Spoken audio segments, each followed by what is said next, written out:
बारसठ BW इस channel पर आपका स्वागत है। इस चैनल पर आपको सुनने के लिए मिलेगी रहस्यमय और भूतिया कहानी। अगर इसी तरह कहानी सुनना चाहते हैं तो हमारे चैनल को सब्सक्राइब कीजिए और वीडियो पसंद आए तो लाइक कीजिए। और शुरू करते हैं आज की कहानी। रात के 2:30 बज चुके थे। सड़क सुनसान थी, चारों तरफ सन्नाटा पसरा हुआ था। मैं विकास आंकड़ा, एक साधारण राजमिस्त्री, दिन रात मेहनत करने वाला। दिन का काम पेट भरने को ठीक ठाक देता था, लेकिन कर्ज और माँ की पुरानी बीमारी ने मुझे तोड़ रखा था।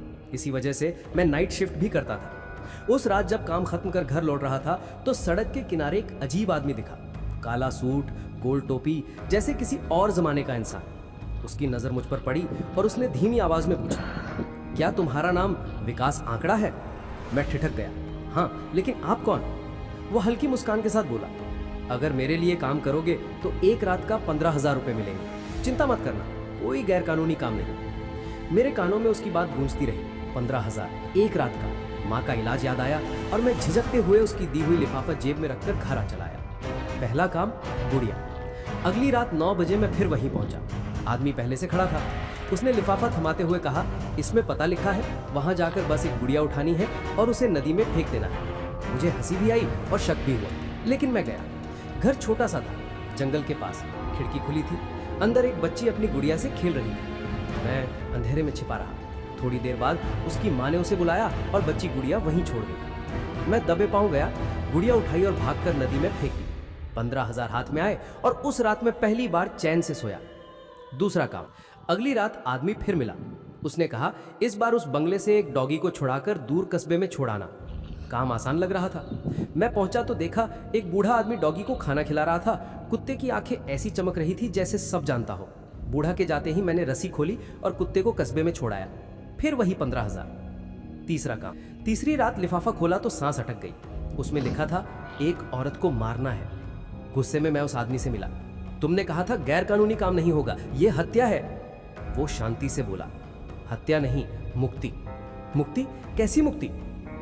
उसकी आंखें अजीब ढंग से चमकी।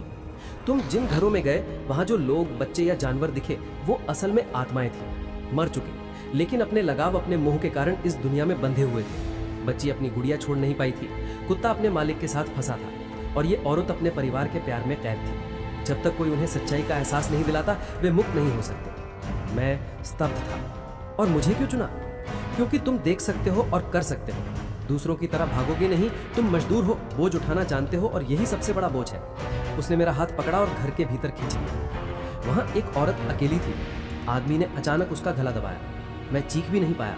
कुछ ही क्षणों में औरत का शरीर धुएं की तरह हवा में घुल गया। आदमी ने मेरी तरफ देखा, वो पहले से मर चुकी थी। हमने बस उसके भ्रम को तोड़ा। यही है मुक्ति। आज तक, उस रात के बाद से मेरी जिंदगी बदल गई। अब हर रात मैं उसी राह पर निकलता हूँ। कभी किसी आत्मा की गुड़िया जलानी होती है, कभी कोई सामान दफनाना होता है, कभी कोई अधूरा वादा पूरा करना होता है।